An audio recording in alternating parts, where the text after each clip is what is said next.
Pakita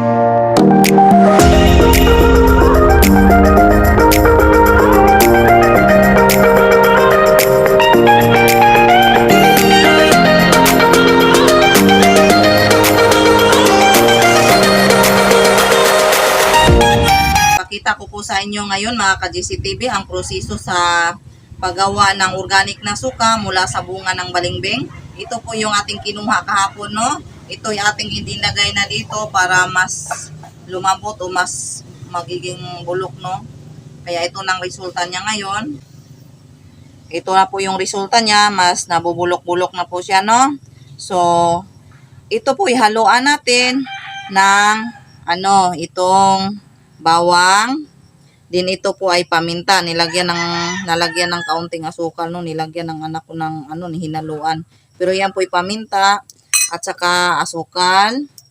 Lagyan din po natin ng ating pinakapangpaswerteng laurel, no. Kayo po ba'y gumagamit nito?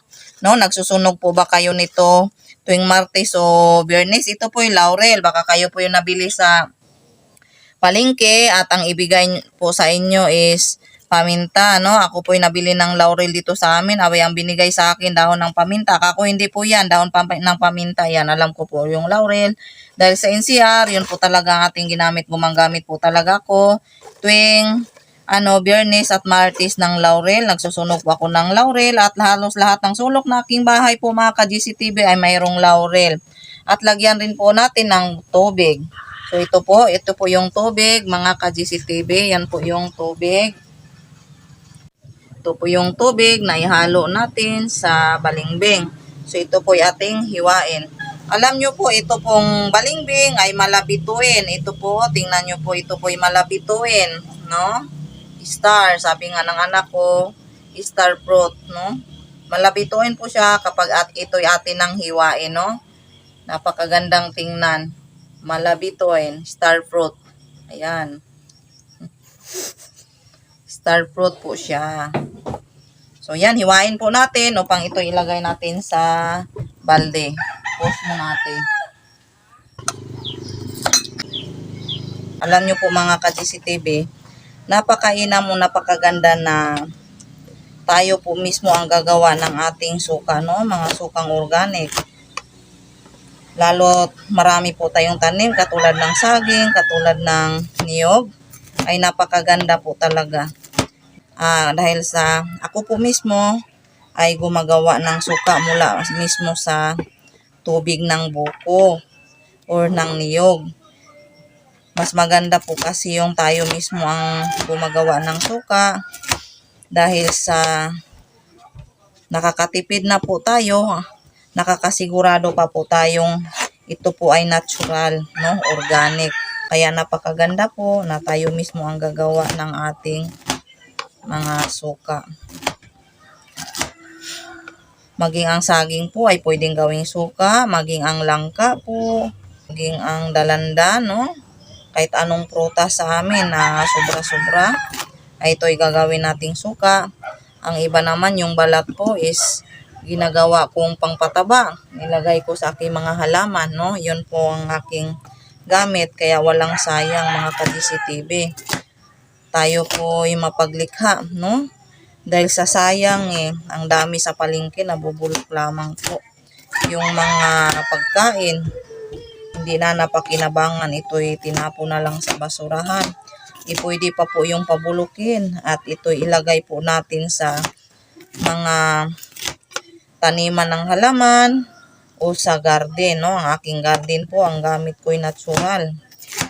Katulad ng mga bulok po na ito, mga prutas, balat ng mga gulay, no? Ito po yung aking pinapabulok at inilagay ko sa aking mga halaman.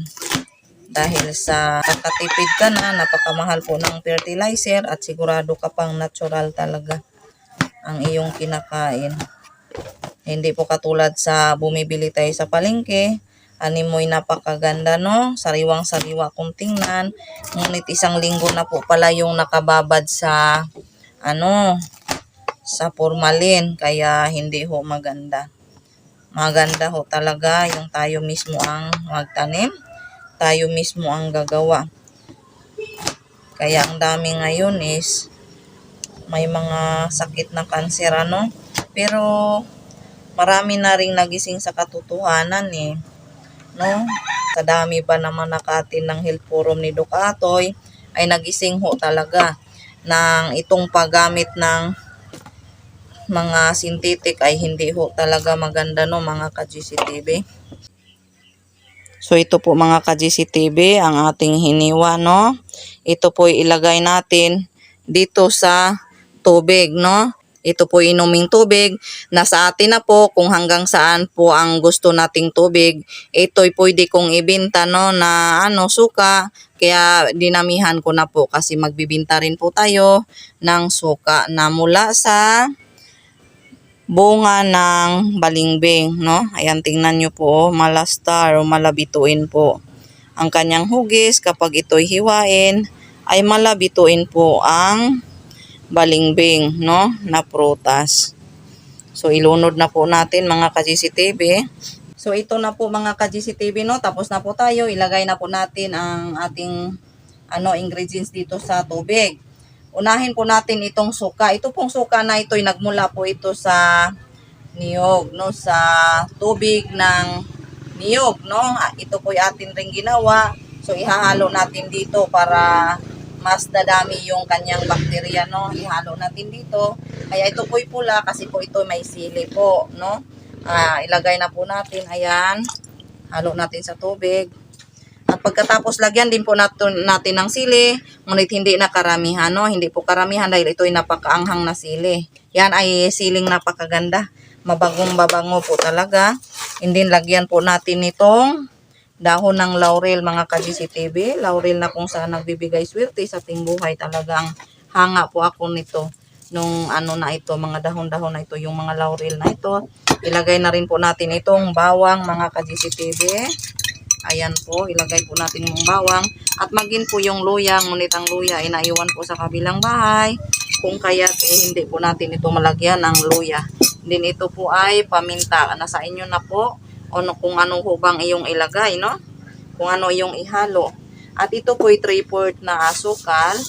Pwede nyo pong gawing 1 kilo para po mas magiging maasim o mas magiging matapang po mga ka-GCTV. So, pagkatapos ito pong balimbing, no? Ito po yung ating ihahalo. Hindi po nasasayang mga ka-GCTV ang aking mga prutas, no? Kasi pag ito po yung medyo nabulok na, ay ati pong gagawing suka. Kaya yan po ang maganda dito, no? Nakakatipid ka na, no? Swerteng-swerte ho talaga sa totoo lang po mga ka-GCTV. Sabi ko nga po, ay mas magandang dito na lang muna ho tayo sa probinsya dahil sa tila malayo ho tayo sa sakit no mga ka-GCTV dahil sa ang mga pagkain po dito is organic, no? Organic po talaga. So ito po ang mangyari ka-GCTV. Hanggang diyan na po siya ngayon, no? Itong tubig na ito, meron tayong hindi nahiwa.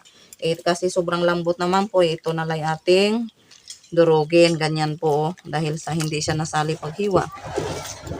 Ito ay atin na lang pong durugin. Ito pong balimbing mga ka-GCTV ay maaari rin po natin itong gawing minatamis mga ka-GCTV, no? Maaari po natin itong gawing minatamis at ang suka po nito after 2 months o 1 month and a half, depende po sa init, no? Kasi ito po ating ibilad ay napakaganda pong pangtaboy malas, no? Masarap ilagay sa paksiw. At yung tulad ng sinasabi ko, ilagay po natin sa sa baso o kahit sa ganito, lagyan po natin ng asin, lagyan ng laurel, ilagay nyo po sa gitna ng inyong bahay bago po na mag New Year. Ito po ay napakagandang ilagay sa inyong bahay, no? Itong suka ng balimbing or ng suka ng tubig ng buko, ilagay po sa baso, lagyan ng asin, lagyan ng laurel, at ito po ay napakabisang pangpaswerte, lalo't lagyan pa po natin ng sili. Dahil napakaganda kahit sa mga figurine o sa mga bracelet na mula sa pangpaswerte sa mga Chinese, ito po ay may sili, no?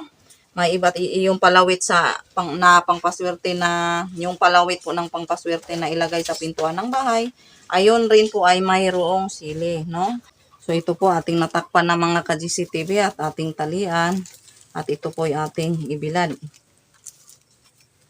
Ito po yung ating ibilad mga ka-GCTV para po tayo ay may suka. Palagay natin po ito ay 2 months, no? Pagka, kumbaga, harvest na natin ito, ito po yung aking ipapakita rin po sa inyo, mga ka-GCTV, no? Ay napakaganda po na tayo gumawa mismo ng organic na suka, mga ka-GCTV. So, yun lang po mga ka-GCTV. Naway meron po kayong napulot na aral o may natutunan po kayong kaunti sa aking mga sinasabi patungkol dito sa paggawa po ng mga suka, mga ka-GCTV, na may pasamang pangpaswerte yun paggawa po nitong natural na sukang organic mula sa bunga ng balimbing. No, at sa mga hindi pa po nakapag-subscribe, naway kayo po mag-subscribe, and paki-like and share na rin po at paki-click na rin po ng notification bell upang parati po kayong updated sa iba pa po nating mga vlog po. Marami pong salamat. Bye-bye po.